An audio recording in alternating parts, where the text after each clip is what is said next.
Good morning or welcome to our show. We are always, we love having you, love seeing you guys. And, this week, actually, we're going to be talking about money mindset. And yesterday, we talked about success from the book Think and Grow Rich.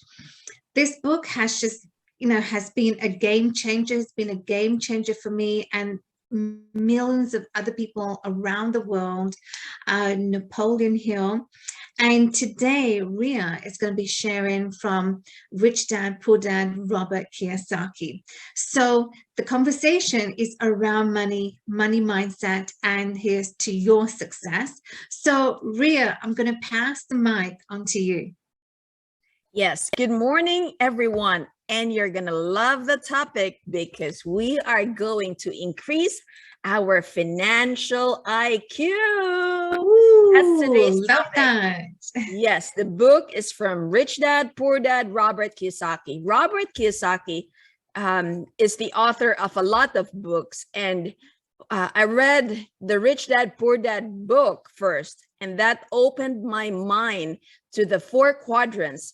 The E, which is the employee, the S, the self-employed, the B, the big business, and the I, the investor. So he's the author of the Rich Dad, Poor Dad, which is the first book I read and opened my mindset to where now I'm doing the I, the investor side of the cash flow quadrant. Today's book is all about increasing your financial IQ.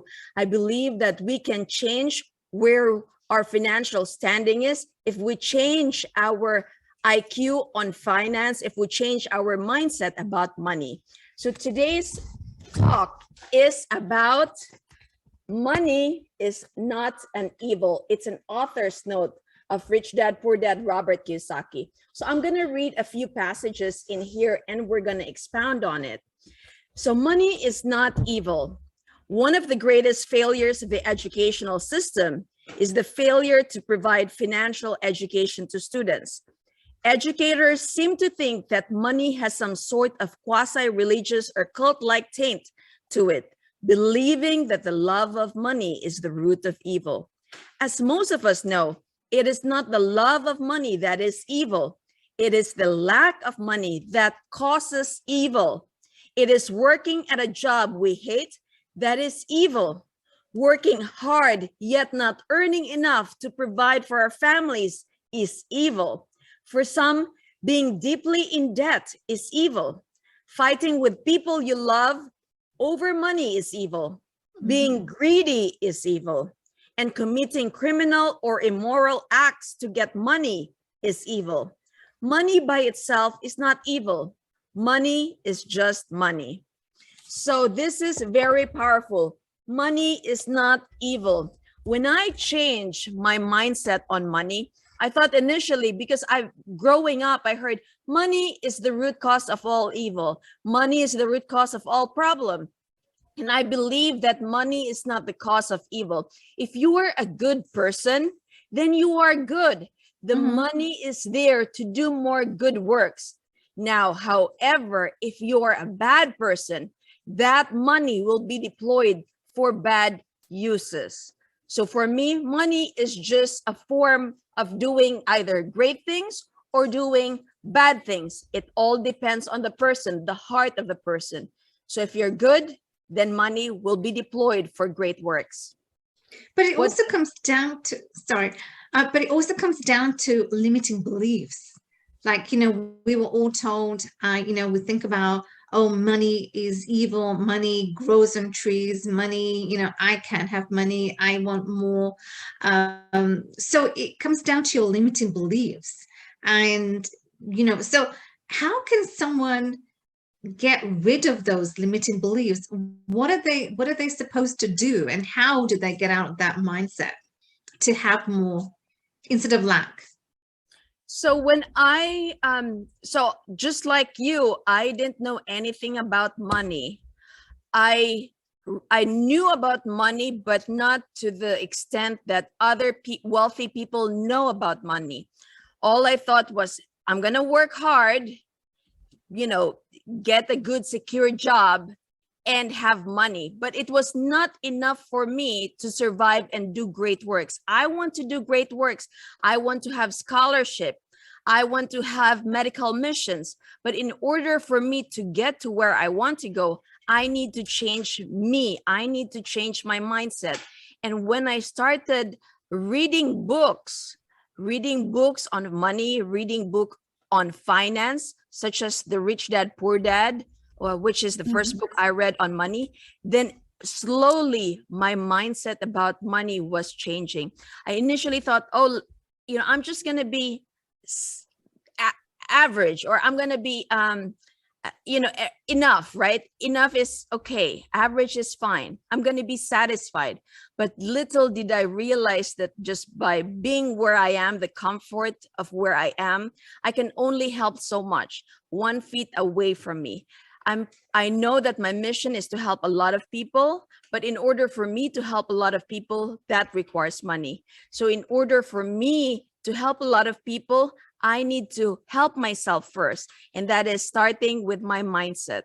So by reading books, opening yourself, be open, don't be closed-minded, be open to other things out there. And how do you open? By reading books on money, on finance, on spirituality. So that's what I did. What about you, Alka? Well, I mean, those are the key components to reading. Knowledge is power, and we can only get knowledge from books. So what did I do? And so I was in the same situation too.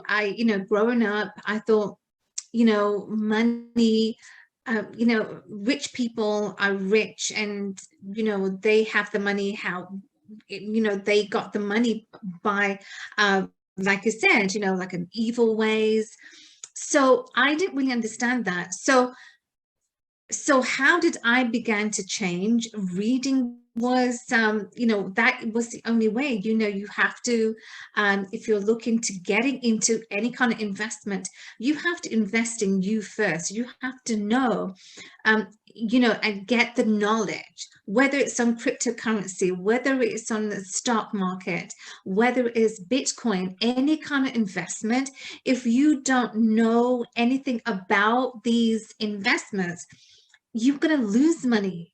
And that's also a key component. And now, even today, I am frugal in a sense, because I don't really like to part ways with money. But Ria, here's a question. Frugality. Some people will love to be frugal, and there are some people who love luxury. What do you say? I mean, I find myself caught in between the two. And even today, I find that I love luxury, but then I say to myself, no, wait a minute, if I don't want to spend on that, if I don't want to, if there's no impulse to buy that, whatever that is, then I won't. But then on the other hand, I'm frugal and I want to hold on to the money. What do you say to that? What do you say to the viewers who may find themselves frugality or luxury? So I'm torn between that too, Alka, but I do believe in delayed gratification. So for example, I'm very cheap on myself, and I guess to my family too, but I'm very generous to others. So currently we have like 3 scholars that we give money to. Now, I'm very vulnerable. I open my home to everyone. You can see how, we don't have any fancy furnitures here. We just have a basic couch and just few chairs and tables. So that's frugality to me. Like my clothes are not the newest or not the flashiest, but when people need money, we do give out the money. So I am delaying the gratification for myself, and I'm using that money to invest in apartments. Now that apartment is giving me more money to either for my family, for my immediate family, and for the causes, such as the sponsorships, the medical missions that we do with my family and I. So those are the things where I balance the luxury and the frugality, but I always practice delayed gratification. And I teach that to my kids. And that is beautiful, that delayed gratification, because, once you learn, changing your mindset around money, where you need to be spending, where you do need to spend and where you do not need to spend. I mean, once upon a time, I was an impulse buyer. I would go to a mall and there's something beautiful, clothing, dress or jacket, anything. And I would buy, and I would buy even though it was new arrival. That was me. And now, God knows, I haven't been to a mall, Ria, in maybe say like 2 years. It's good. You know why? Because it stops me from buying, impulse buying. And that was me. That was me, friends. That was me once upon a time. And now I try to stay away from impulse buying because, like Ria mentioned, put your money aside to where it's needed for philanthropic work, for people in need. Poor people in Africa, India, anywhere around the world, people need us to do, to fend for them, to, whether it's sponsorships or clothing donations. So I love that, delayed gratification, because the more you pour your heart into people who are less fortunate than us, do donations, donate to charities or foundations to your choice. So Ria, I love that, delayed gratification, and also teaching our future generations, because they're the ones who are gonna, we're gonna pass on the baton to them, right? So what would you say to that? Any final words that you might want to share? Yes. So my final words comes from 𝗔𝗹𝗸. I don't have the exact, but the gist of it would be, if you buy things that you do not need, so if you buy things that are luxurious, at some point in time, you may have to sell what you do need. So if you buy things that you want, if you buy things that you do not need, at some point in time, you will sell things that you really need. So that's my final words. So what that means for me is, if we buy things that we do not necessarily need, such as extravagant things, luxurious things, and our house is filled with all those luxurious things, and when we accumulate majority of them, they become junk. Our houses are filled with stuff that we do not really need. And then at some point in time, we still have to pay those items. We have debt. Mm-hmm. So then we would have to sell things that we really do need, such as we may sell the house that we live in just to be able to pay those credits, those debt that we have accumulated over the years because of the luxurious, the extravagant living, or the extravagant things that we purchased in the beginning.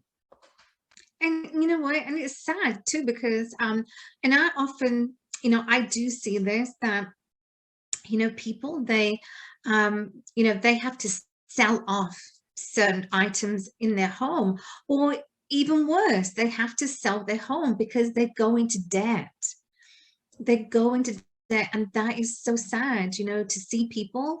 But because they're not taught, right? I guess they're not taught about how to value money, because money loves attention. Money loves, if you love money, money will do anything for you. Money will be your greatest friend. But you have to treat it right. And if you don't treat money right, money will just go away to another person. It's like a lover. If you don't, money is jealous. So you got to know how to treat money, how to value money. So Rio, that, I find people in that situations is that they have to sell off their home because they go in deep into debt. Yes, well, there are two things, right, about debt. There's a good debt and there's a bad debt. I have debt in my home too, and I use my line of equity in my home. So the question is, What are you using that debt for? What are you using your money? How are you deploying it? So for me, for example, I have mortgage on my primary home. And because I do have equity in it, and I don't want the equity sitting in my home and not doing, working hard on me. I want my money working harder than I work. So I use that equity. I use a line of credit in my home and I deploy it to buy properties. I don't buy it on luxurious or extravagant things, but I use my equity on my home to purchase another property, which would provide me income. So it's all about good debt versus bad debt. How are you deploying your debt? Exactly. That's a key question, guys. That's the key question. How are you deploying your money? How do you make money work for you? Work Because harder for you. work harder for you, exactly, rather than you working harder, the money's got to work harder for you. So any kind of investments, you got to get the cash flow. The return on your investment is key. And Robert Kiyosaki, you know, he knows what he's talking about, and you got to get a return on your investments. But as Ria just mentioned, there are good debts and bad debts, and how are you deploying your money so that your money works for you in the right way? The money, you know, comes to you. Money, you know, like, so we don't have those limited beliefs that, you know, how come, you know, rich people are rich because they probably like scheme someone, or they probably, you know, these are all our limiting beliefs that we were taught, or we were told. So, you know, money doesn't grow in trees, etc. So, you know, so today, what we want to share with you is what Ria shared with you is, how do you deploy your money? How do you get money working for you, working harder for you, so that you do not have to work harder? But, you know, these are the key questions. Perhaps on the, maybe on tomorrow's conversation, we could talk more about that. How do you deploy your money and get money working harder for you? So, Ria, any final thoughts before we do close for the day? Yes. So guys, stay tuned on the next episode. 𝗥𝗵𝗲 and Ria's show tomorrow, same time, same place. We'll see you then. See you guys. Thank you for coming.